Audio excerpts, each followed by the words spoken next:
Hello everybody, it's me, Mr. Bradley, but today, I am Bradley Bloodbeard. Today's lesson, you're going to learn about Viking clothing. But before we begin, hit that subscribe button with all the might.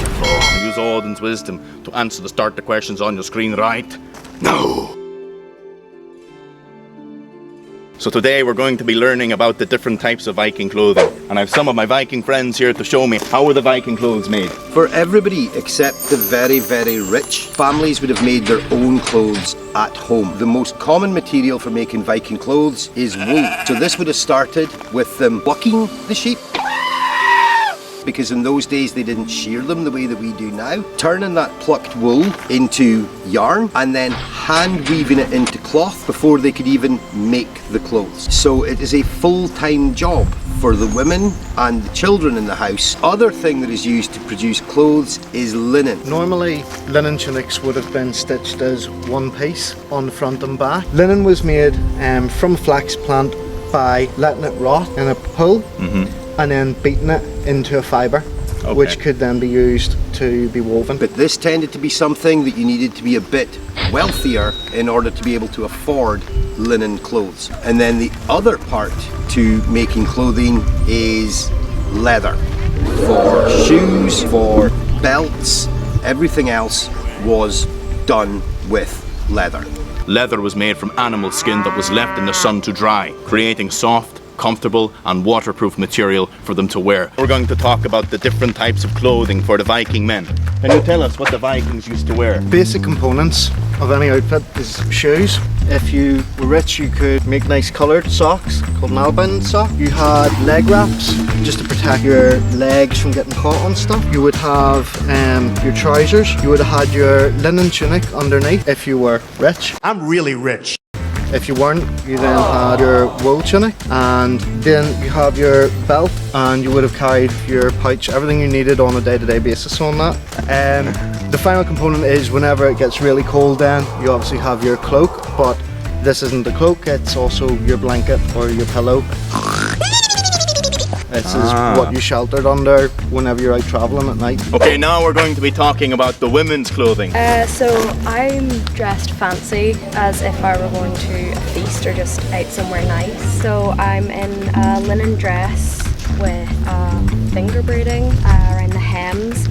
I've got my tortoise brooches, some beads, tablet weaved belt, my knife and silk on the handles as well. And you know, silk was very, very expensive, so they only used it in small amounts to hem things or use for straps. So the silk would have been imported from very far away over to Scandinavia. So this is why it cost a lot of money, and only the rich Vikings would have wore things like this. Can I ask you, what is the brooch for? The brooch is to hold the dress up. Can we talk a little bit about your clothing now? What is it that you're wearing? I'm wearing a linen underdress, a woolen overdress, a belt, my woolen hood and a knife. And does the hood keep you nice and warm? The long sleeves in the hood are usually to keep off the sun because there wasn't any sunblock. Ah, so you didn't have sun cream in Viking times. So the hood protects you from the sun, and so do the long sleeves. Is it easier to do things in this clothing? Yeah, because it doesn't have anything really fancy with it. So you're not trying to show off as much. It's just good for practical things and for moving around and doing things in. Thank you very much. Next up, we're going to be talking about Viking jewellery and accessories. Displaying your wealth would have been quite a big deal to men in the Viking Age. Here comes the money. Here we go. So things like silver belt buckle fittings, silver rings, pewter jewellery and stuff, that would have been displaying that you're a man of quite high status, but also used as money. So your hand was your wallets. This would have been called ring money. So if you wanted to make a purchase, you had silver readily available. If you've got something and someone's trying to say that's solid silver, that is definitely worth whatever it is I'm trying to buy from you, I can test it by taking something I know is solid silver and I rub it on this touchstone, and you get the mark that it leaves, and then I take the thing that is claiming to be silver and rub it next to it, and as you can see, they don't look the same, they look slightly different, and that way I know that he's trying to con me and that is not really silver.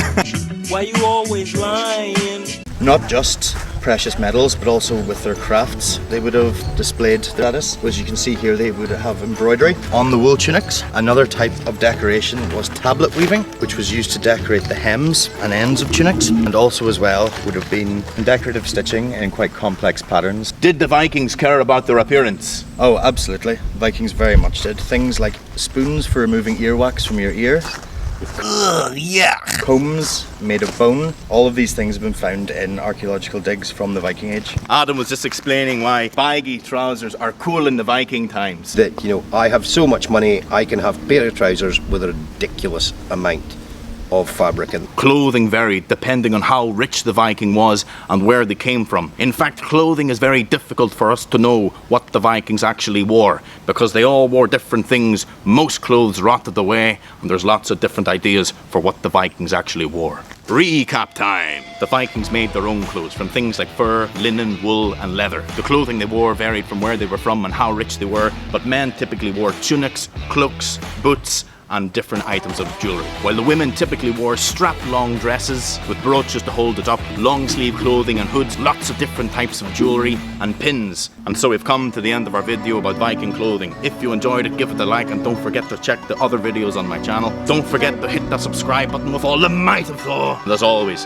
thanks for watching. See you in Valhalla. Roar!